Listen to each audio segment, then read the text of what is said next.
ఇంకో తీపి ఊరగాయతో మీ ముందుకైతే వచ్చేసాను. కొన్ని ప్లేసెస్లో దీన్ని తీపి మాగాయ అంటారు, తీపి ఆవకాయ, ఇలా చాలా రకాల పేర్లతో పిలుస్తారు. మేమైతే తీపి ఊరగాయ అంటాము. ఇప్పుడు ఈ మామిడికాయలన్నీ తోలు తీసేసి చక్కగా క్లీన్ చేసేసి ముక్కలు కోసి ఉప్పు కారం పెట్టి మంచిగా తీపి ఆవకాయ తయారు చేసేయడమే బెల్లంతో. ఈ మామిడికాయలు అయితే ఈ సమ్మర్లో బాగా వస్తాయి కదా, తెగ అందరూ అన్ని రకాల ఆవకాయలు, ఉప్పు ఆవకాయలు, తీపి ఆవకాయలు, తరుగు ఆవకాయలు, ఇలా చాలా రకాలైతే చేసేస్తారు. మామిడికాయలు ఎన్ని రకాలుగా వాడాలో అన్ని రకాలుగా వాడేస్తారు. అందుకే మన జాతీయ పండు అయింది అది. ఎందుకే ఇదంటే అందరికీ ఇష్టం.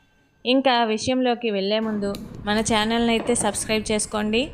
10 కేజీల మామిడికాయలకి 10 కేజీల బెల్లం అయితే వేసేసుకుంటున్నాం మేము. బాబోయ్, ఇవి కోస్తుంటే దీంట్లోనే ఎంత చెత్త ఉంది.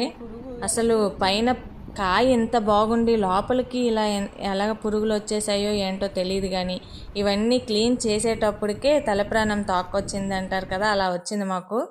మేమైతే మొత్తం క్లీన్ చేసుకొని ఇదిగో ఈ బకెట్ నిండుగా అయ్యావి, కొంచెం తక్కువ అంతే.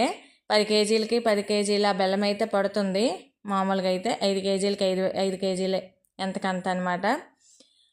ఇప్పుడైతే మేము ఇందులోనే వేసుకున్నాం. ఇదిగోండి బెల్లం మెల్లగా కరుగుతూ వచ్చింది. చిన్న చిన్న ముక్కలు అయితే ఉన్నాయి, ఇవి కరిగిపోతే సరిపోతుంది. తర్వాత ఇది కరిగిపోయిన తర్వాత దీన్ని వడకట్టుకొని ముక్కలని పక్కకు తీసి బెల్లాన్ని బాగా వడకట్టుకొని ఇవన్నీ కలిపి పొయ్యి మీద ఎచ్చపెట్టుకోవచ్చు, లేకుంటే ఎండలో పెట్టి ఉంచవచ్చు అలాగా.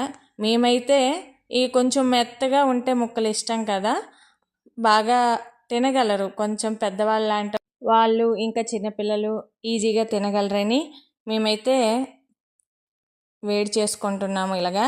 దీంట్లోన ఒక చిన్న అర గ్లాసు పసుపు వేసుకున్నాము.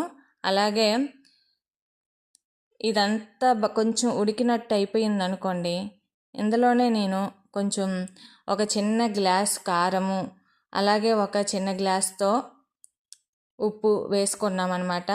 ఒక 1/4 కేజీ ఆవపిండి అయితే వేసుకున్నాము. ఇదంతా బాగా మగ్గి కొంచెం మొక్క మెత్తగైతే ఇది చల్లారాక ఎండలోన పెట్టేసుకుంటాం కొన్ని రోజులు. తర్వాత డబ్బాల్లోకి వేసేయటమే.